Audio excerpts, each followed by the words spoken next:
sociedade, principalmente a brasileira, ainda estava deixando muito a desejar em matéria de inclusão. Tinha muita coisa para fazer. E aí foram vindo os outros projetos, né? Aí abriu-se para estagiário, aí nós começamos a entender que essas pessoas com deficiência e esses jovens que passavam por aqui têm família, que essas famílias precisam trabalhar, mas para elas trabalharem elas precisam se capacitar. E aí abriu-se o leque, chegamos a esse prédio, né? Conseguimos sem nenhuma ajuda governamental, nenhuma, só mesmo participação do empresariado que abraçou a causa junto com a gente. Dessa realidade que vocês vão tomar conhecimento hoje, vocês vão ver que existe um mundo muito grande que ainda é inexplorado por muitas pessoas. Porque quem não está aqui nessa sala não vai ter essa oportunidade de conhecer um pouco de perto essas realidades que eu acabei de falar. Que são nossos semelhantes, são nossos irmãos, né? E que a gente, levado pelo dia a dia, levado pela própria mídia, a gente acaba não parando para pensar. Mas a gente tem que pensar porque a nossa sociedade é construída por nós, e é a nossa obrigação falar sobre isso tudo, né? E é isso que vocês vão ter a oportunidade de fazer hoje. Muito obrigada novamente, aproveitem bastante, tem um cafezinho ali atrás, e bom trabalho para vocês. Obrigada.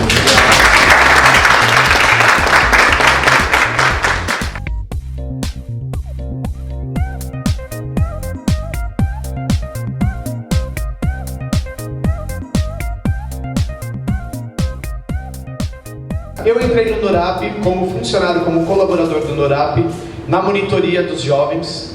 A princípio não era uma coisa que eu pensava em fazer, eu tenho outras atividades. A Marisa me convidou, a partir do momento que eu trabalhei aqui dentro, eu me apaixonei realmente pelo projeto. Mas eu sempre senti que faltava alguma coisa para a minha contribuição, faltava deixar alguma coisa a mais, faltava transformar vidas mesmo, porque eu estava transformando a vida de um jovem por vez.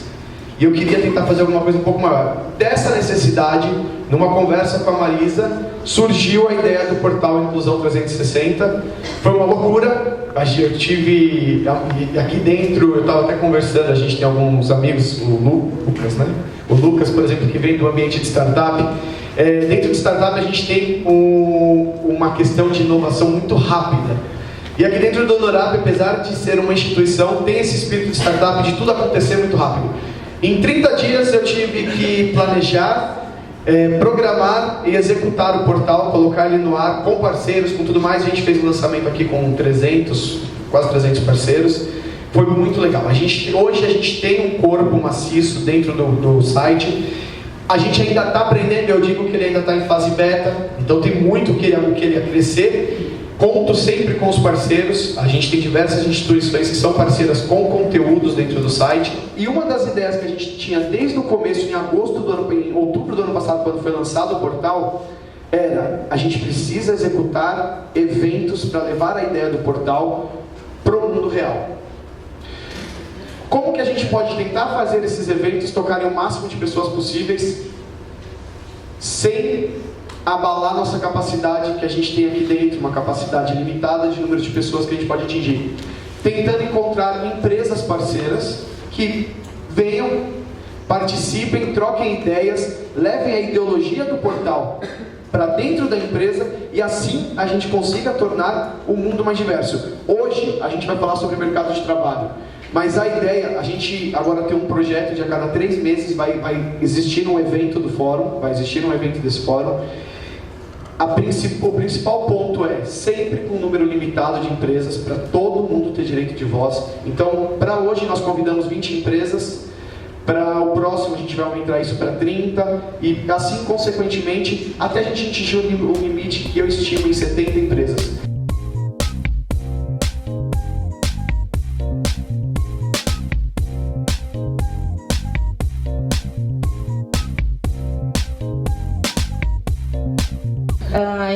nome das minhas meninas pretas e em meu nome eu agradeço por vocês estarem aqui.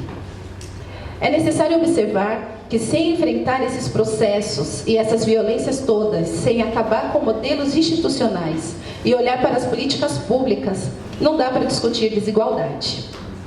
Temos de lutar contra as desvantagens pré-determinadas e o isolamento social provocado pelo racismo estrutural.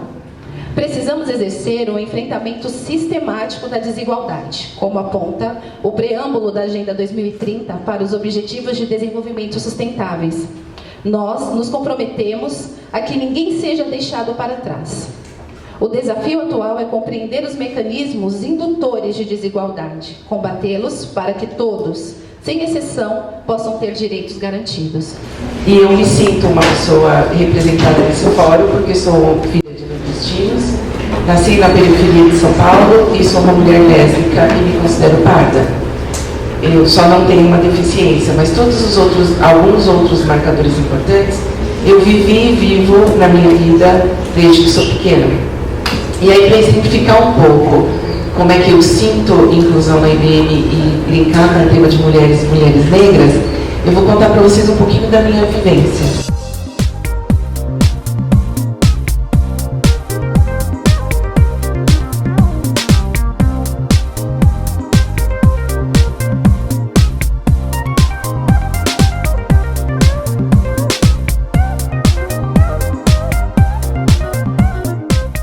Hoje a representatividade de mulheres, em especial em tecnologia, é extremamente baixa.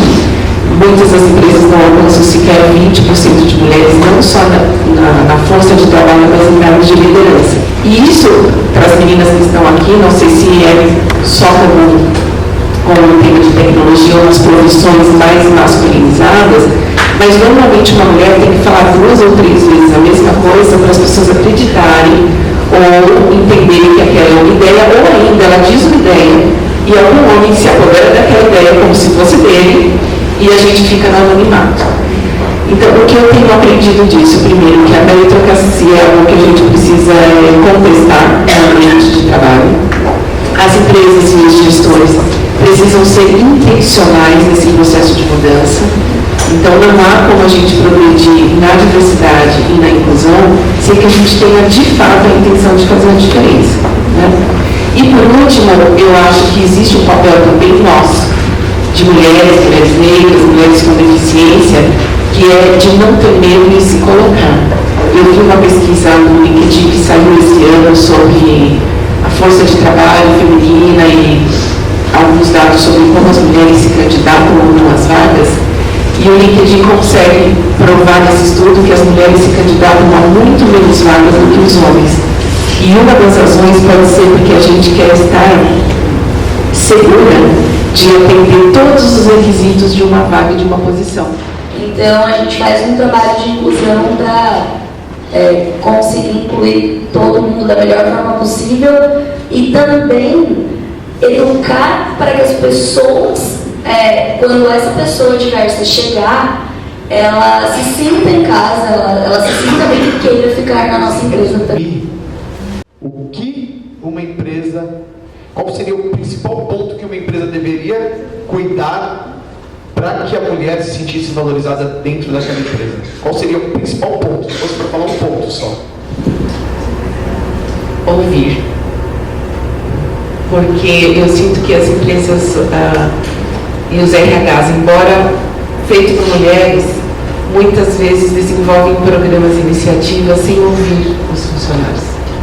E aí eu não reflito a realidade do que as pessoas precisam. Na nossa experiência, as sessões de focus group, colocar na mesa o problema, e eu estava estudando Agile esses dias, e vi uma frase que assim, eu vou levar para o resto da vida. A responsabilidade de um líder, que é o meu caso, é de colocar a realidade na mesa. Não é tapar os olhos e fingir ou justificar porque é tecnologia, então a gente não vai chegar lá. Não. Quais são as pequenas coisas que a gente pode fazer que tem valor para as pessoas? E foi assim, por exemplo, no caso de transgêneros, quando a gente ouviu um dos nossos trans que pedia um banheiro de gênero neutro. Porque ele estava no momento de transição que o banheiro feminino ou masculino ele não se sentia confortável em nenhum dos dois. E ele disse, eu entro hoje no banheiro de pessoas com deficiência porque tem uma chave que eu fecho e eu não tenho o olhar nem do homem que não me reconhece, nem da mulher que não me reconhece. Então, e isso a gente fez uma mudança e hoje apoia a transição de gênero com descontos em todo o tratamento hormonal para o resto da vida de todos os nossos funcionários, um pedido da pessoa trans. Então, acho que independente da mulher, uma empresa que quer fazer um programa de diversidade sério e sustentável, tem primeiro que conhecer o seu público e ouvir o que ele tem para dizer. Norte-americana Angela Davis, que diz: quando uma mulher negra se movimenta, ela muda o mundo se movimenta com ela. Então, meninas pretas aí na plateia, não esqueçam disso. Não se acovardem, tá bem? Tamo junto.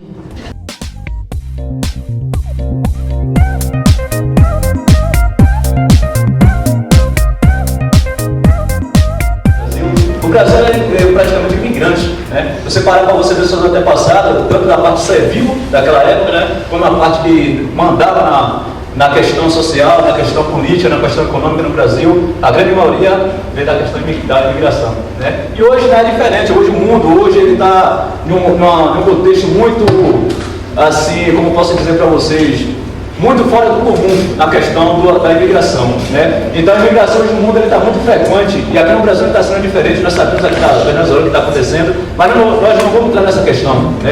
Nós vamos falar a questão do que nós vivemos aqui em São Paulo em relação aos imigrantes.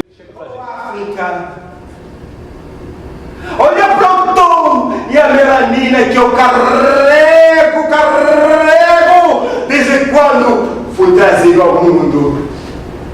Oh, berço da humanidade, obrigado por me acolher. Oh, berço sem fronteira, obrigado por me fazer um escravo. Vencido pelo passado, vivenciando o presente. Oh, mãe África.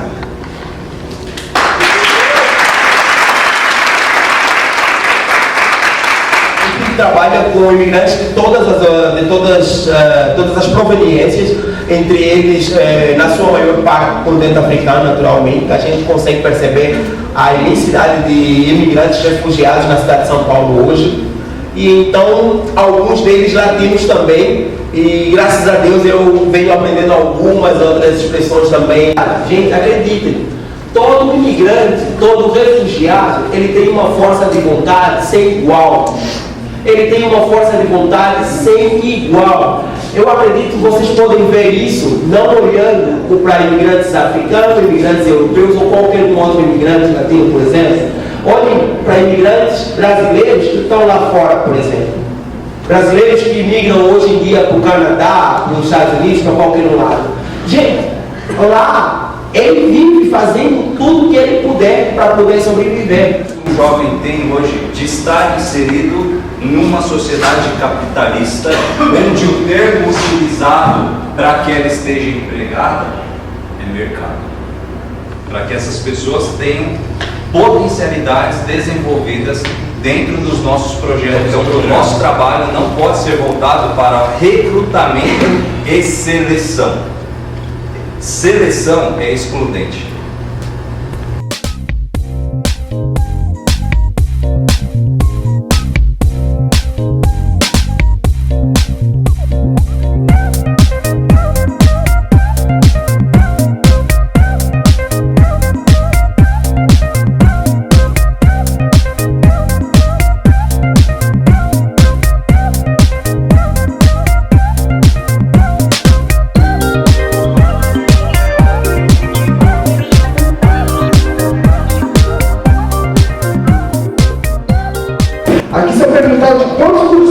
Já fez, são pares, planificação, beleza, educação. A gente tem cursos de como se portar na entrevista, a gente já fez lá no Centro de Cidadania, redação, para como que a gente vai se portar na entrevista, o que a gente falar. Então a gente tem preparo, mas infelizmente o que acontece é que ainda tem muitas empresas que são fake news, né? Ela abre um processo seletivo para as mulheres trans, e aí chega lá, a mulher trans faz todo o processo seletivo, na hora de passar para o sênior da empresa, ela vai competir com um homem branco cis, e aí não tem a menor chance, né? E então é uma preocupação muito grande que a gente tem também. E também a preocupação de como que essa empresa vai receber essa mulher trans.